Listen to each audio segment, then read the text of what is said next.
오늘 잡지에 이런 광고문이 나왔습니다. 사정상 급매합니다. 1990년도에 구입했습니다. 아끼던 물건인데 유지비도 많이 들고 해서 급매합니다. 상태를 설명하자면 구입 당시 아주 좋은 걸로 잘못 알고 구입됐습니다. 음식물 소비는 동급의 2배입니다. 하지만 외관은 아직 쓸만합니다. 사용 설명서는 필요 없습니다. 애프터 서비스는 없습니다. 또한 변심에 의한 반품도 절대 안 됩니다. 못 파는 광고 같아요. 보신 분이 있구나. 제가 사이사이에 너무 아비어스하게 알 것 같은 애들 뺐는데 이미 보신 분이 있네요. 남편을 급매합니다. 대한 광고입니다. 이 광고문 전체는 이렇게 나와 있습니다. 사정상 급매합니다. 1990년도에 예식장에서 구입했습니다. 구청에 정품 등록을 했지만 명의 양도해 드리겠습니다.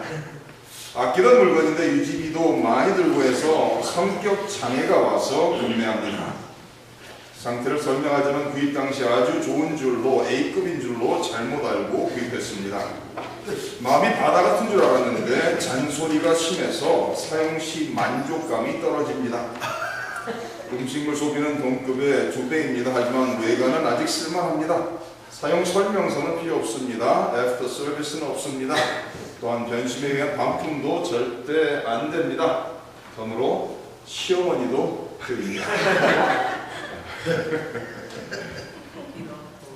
이거 참 이걸 읽고서 얼마나 재밌었는지 재밌는 한편에 서글픈 마음이 들었어요. 왜냐면은 아내를 급매하는 게 아니고 남편을 급매하는 내용이었습니다. 한국도 그렇고 미국도 그렇고 남자나 여자가 젊었을 때는 남자가 큰 소리를 치고 살다가 나이가 들면 들수록 남자의 할 수 있는 일은 사라지고 여자분들이 할 수 있는 일은 계속 있는 것을 알 수가 있습니다. 그래서 한국에서 명퇴한다 해서 40대 초반에 해고당하는 사람이 많이 생긴 것을 볼 수가 있습니다. 미국에서 마찬가지로 남자가 50만 넘어가면은 특별한 무슨 스킬이 있지 않으면은 일자리 구한다는 것이 보통 어려운 게 아니에요. 우리 성도님들 오늘 어머니 날인데 아내들을 바라보시면서 나이 들어서 팔리는 그 남편 급매 광고에 올라가기 싫으면은 잘 하셔야 될 것 같습니다.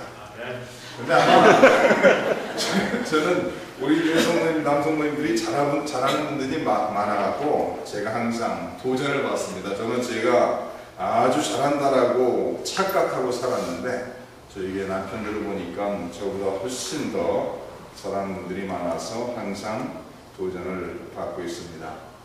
제 친구 중에 목사 친구 중에서 국제 결혼한 분들이 여러분이 있어요. 국제 결혼한 분들이 여러분 있는 것은 미국에서 살다가 한쪽이 시민권을 취득하게 되는 순간 국제 결혼한 사람이 되는 거예요.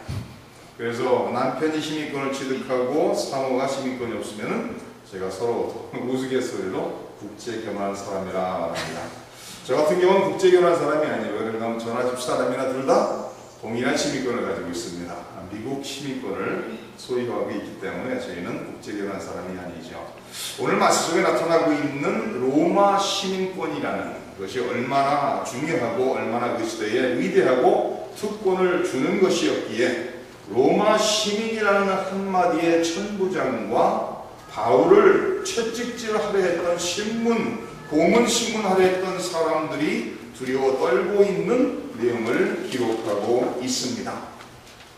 오늘 말씀을 보시면서 왜 사도 바울이 예루살렘에 죽을 각오하고 갔어요? 그렇죠? 자기들의 동료들이, 제자들이 아가보라는 이런 선자를 통해서 예루살렘에 가면 결박당할 것이고 환란이 기다린다는 것을 듣고서 많은 제자들과 성도들이 말렸습니다. 왜냐하면 예루살렘에 가서 사도 바울이 잡힐 것이고 환난을 겪게 될 것이고 더 나아가서는 죽을 수도 있는 위협이 예루살렘에 기다리고 있다는 것을 알고서 많은 사람들이 사도 바울의 길을 막고 섰던 것을 우리는 알 수가 있습니다.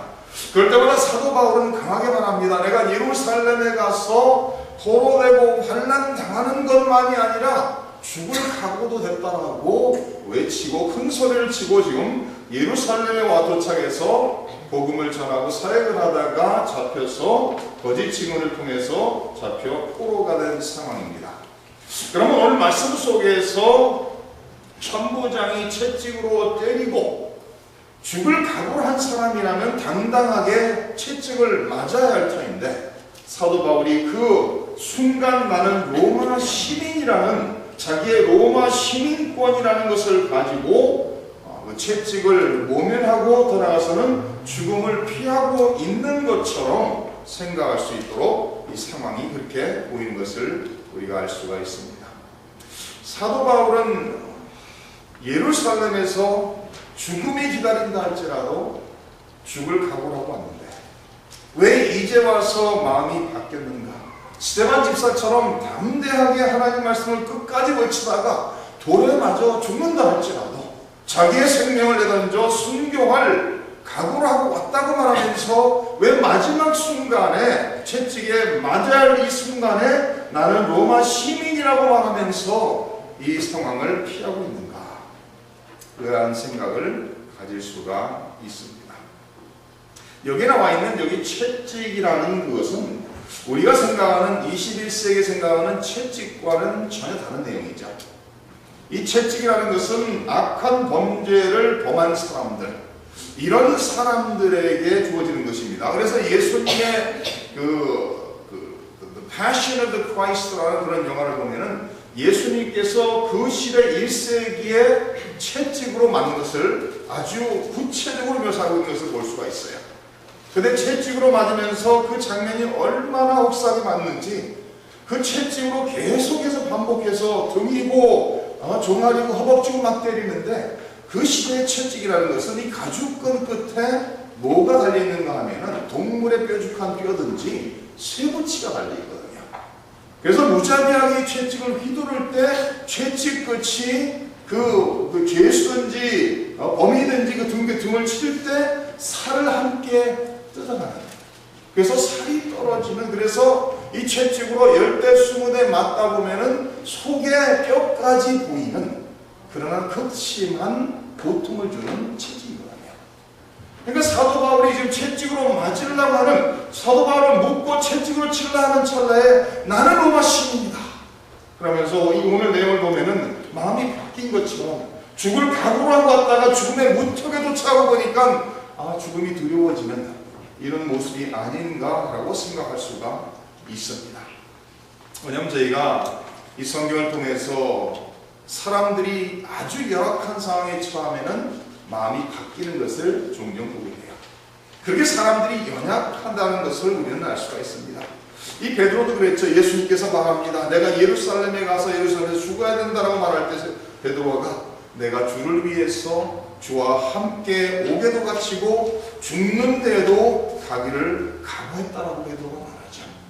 그런데 예수님께서 무력하게 잡히고 끌려갈 때 베드로는 멀찌감치 예수님을 따라가면서 너도 그와 함께 있지 않았었느냐 얘기할 때 나는 저 사람을 모른다라고 부인하고 있는 베드로를 발견합니다. 어느 여종이 베드로에게 말합니다. 너도 분명히 그 사람과 함께 있었던 사람이라 했을 때 베드로가 나는 아니라고 3번을 부인합니다. 베드로가 분명히 자신 있게 나는 예수님을 위해서 옥에 갇히고 예수님을 위해서 죽을 각오까지 했다라고 말해놓고서도 죽음의 문턱에 도착했을 때는 나는 저 사람을 모른다라고 자신을 저주하면서까지 예수님을 부인하고 있는 베드로를 바로 만날 수가 있게 되죠. 그래서 예수님을 배신하고 예수님을 부인하는 베드로를 우리가 성경을 통해서 보게 됩니다. 이 사도 바울이 예루살렘에 도착해서 이 엄청난 고통을 주는, 그래서 40대 맞으면은 죽을 수 있다라는 것이 그 시대의 채찍이거든요. 이것을 맞고 내가 죽을 수도 있겠다라는 두려움 속에서 피하려고 로마 시민이라는 것을 말하고 있는가? 결코 아닌 것 같아요. 왜 그런가 하면은 사도 바울은 이미 예수님을 위해서 예수님의 이름 때문에 이미 많이 맞은 사람이에요. 사도 바울은 이미 예수님 예수님 때문에 복음 증거하는 것 그 한 가지 이유로서 이미 죽을 뻔한 적이 한두 번이 아닌 사람이에요. 그러니까 사도 바울이 죽음이 두려워서 로마 시민이라는 말을 하면서 죽음을 피하려고 하는 것 같지는 않다라는 말씀입니다. 그러니까 고린도후서 11장에 이렇게 말씀이 나와 있죠. 그들이 그리스도의 일꾼이냐 정신없는 말을 하거니와 나는 더욱 그러하도다.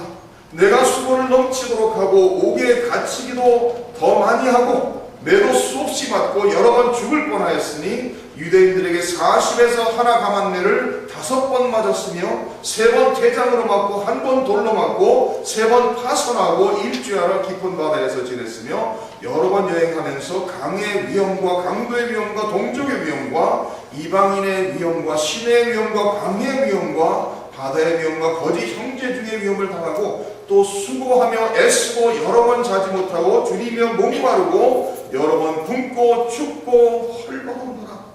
이외의 일은 고사하고 아직도 날마다 내 속에 눌리는 일이 있으니 곧 모든 교회를 위하여 염려하는 것이다.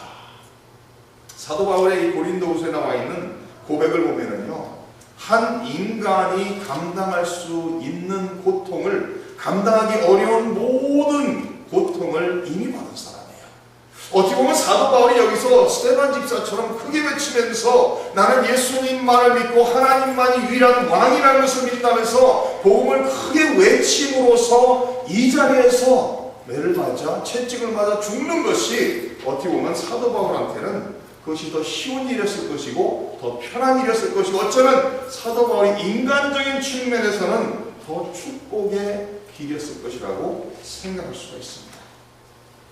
그럼 왜 사도 바울은 이런 상황 속에서 로마 시민이라는 것을 외치면서 이것을 모면하고 있는가? 그 이유는 간단합니다. 사도 바울은 뭘 위해서 살았죠? 누구를 위해 살았죠?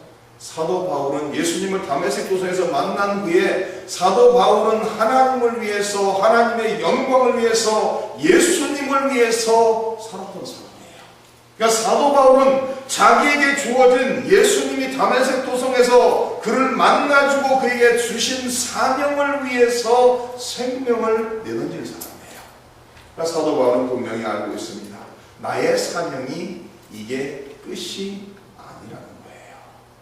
사도 바울은 자기에게 아직까지도 주님이 주신 사명이 남아있었다는 것을 알았기에 지금 이 순간 개죽음을 당할 필요가 없고 이 순간 이것을 피하여 계속해서 하나님께서 주시는 사명을 감당해야 된다는 것을 알고 있었다는 말씀입니다. 사도 바울의 사명이 이렇게 나와 있죠. 이 사람은 내 이름을 이방인과 임금들과 이스라엘 자손들에게 전하기 위하여 택한 나의 그릇이다. 이 사람은 모든 사람 앞에서 이 사람이 보고 들은 것을 증인해야 된다고 말하고 있습니다. 이 사람은 예수님을 위해서 사환과 증인을 삼으려 하니 이스라엘과 이방인들에게 내가 너를 구원하여 저희에게 보내어 그 눈을 뜨게 하여 어둠에서 빛으로 사단의 권세에서 하나님께로 돌아가게 하고 죄사함과 나를 믿어 거룩해 된 무리 가운데서 기업얻게 하리라. 사도 바울은 아직까지도 자기가 살아서 감당해야 될 하나님의 사명이 있었기에 지금 죽을 수가 없다는 거예요. 아직까지도 하나님이 주신 사명이 남았기에 아직까지도 계속 살아서 이 사명을 감당해야 된다고 말하고 있습니다. 이것을 알 수 있는 것은 사도행전 19장 21절에 이렇게 말하고 있습니다. 일이 있은 후에 바울이 마게도냐와 아가야를 거쳐 예루살렘에 가기로 작정하여 이르되 내가 거기 갔다가